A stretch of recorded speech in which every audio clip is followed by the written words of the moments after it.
This is the QS5012. I'm going to do a quick unboxing, show you what comes inside.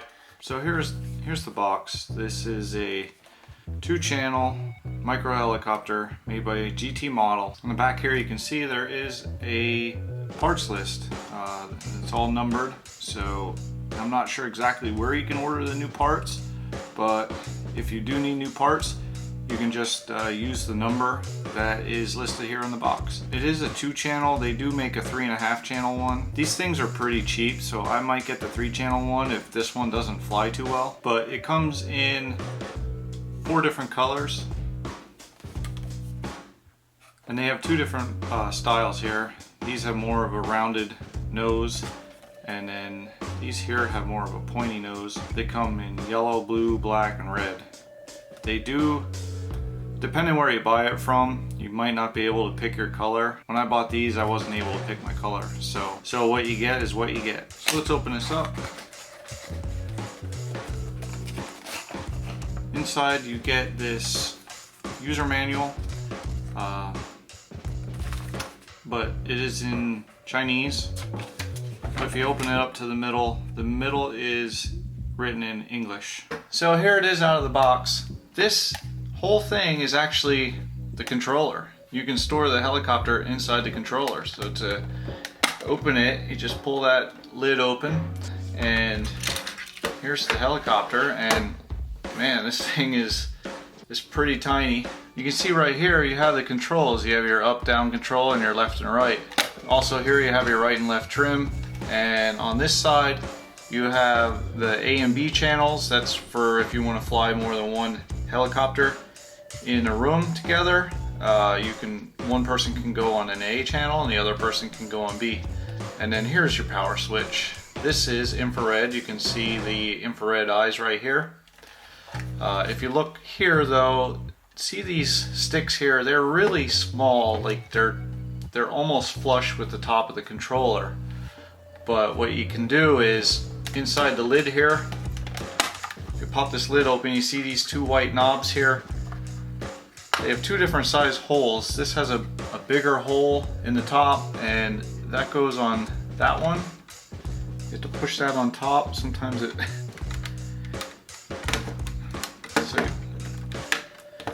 so you push that on there, and then this little knob here goes on this one right here. So now you have your sticks for flying. So that's it with the controller. Let's talk a little bit about this helicopter. The helicopter is a 2-channel helicopter, and that means that this tail rotor doesn't have a motor to it. It doesn't spin, it does nothing. So there is no forward or backward controlling. It is a coaxial, so you can see that there is 2 sets of rotors here. One will spin clockwise, the other will spin counterclockwise, and then you have your balance bar on the top here. On the bottom you'll notice that you have the infrared receiver here. Then here is the on and off switch, and it does come with a bright LED, so that indicates that the power is on. The battery is underneath the canopy here, and to access the battery there's just 1 screw here in the bottom that you would have to take out, and you can replace these batteries. They do sell extra ones, spare ones, so you just pop the sides off here, and there is the battery.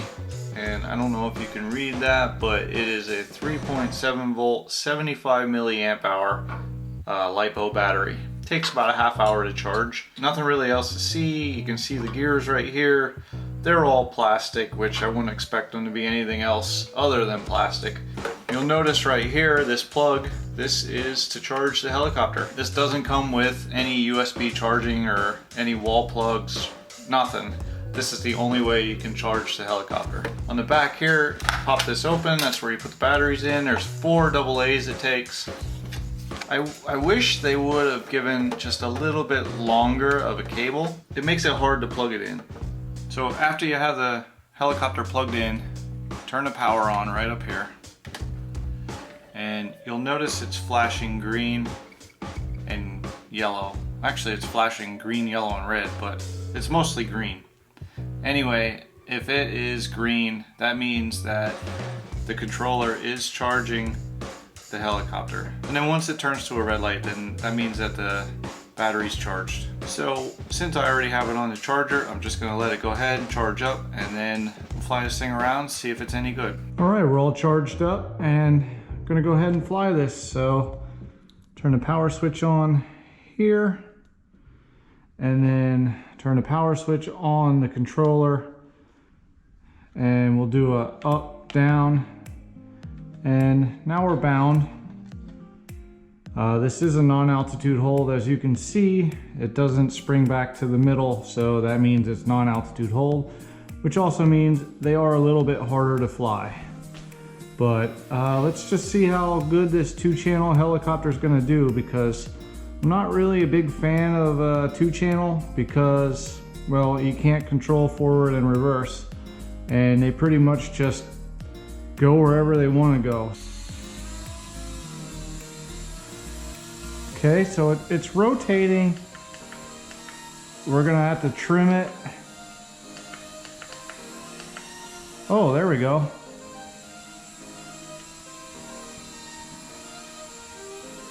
Oh, see, that's the thing. You can't control direction, so it just goes where it wants to go. Whoa. I did not expect all that throttle punch. There was a lot of throttle punch. That thing took off like a rocket.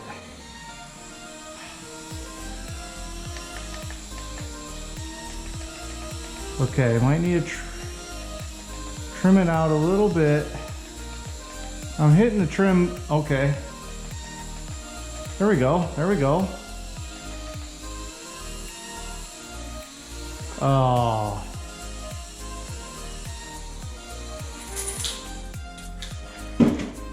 Okay, so it is a little tricky to keep up in the air, but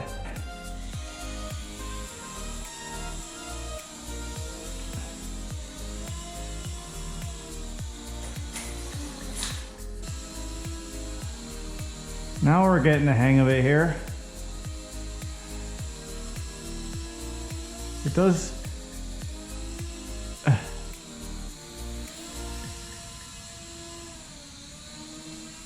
Okay, sometimes it wants to spin out of control. Try and get it over here again. You can kinda, if you point it in one direction, it does want to go that direction. So, yeah, now that I'm getting the hang of this, flying it around. Ooh, I kind of came down a little too fast there, and it couldn't recover because I was going straight for that wall. You can kind of get it to go in a certain direction, but for the most part, it just wants to, like, the tail just wants to spin in circles really hard.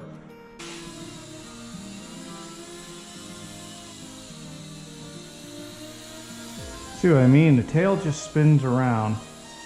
Now I'm turning the opposite way, and that kind of slows it down. That kind of means it needs trimmed. Whoa! Wow! It just took off. Okay, let's go over here. Now we want to fly over here. Okay, so I've crashed it about 15 times, I'd say.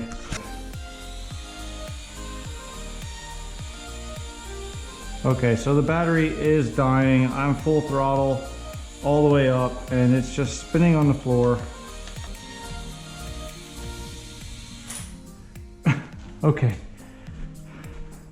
So as you just saw, this little 2-channel helicopter, it's very hard to control. Gosh, I was hoping it would be a little bit better, but it spins out of control way too much. But this is dud. Cool design. I love how tiny it is. It's just not all that functional. So there you saw it. That is the QS5012, and I don't recommend it for anybody.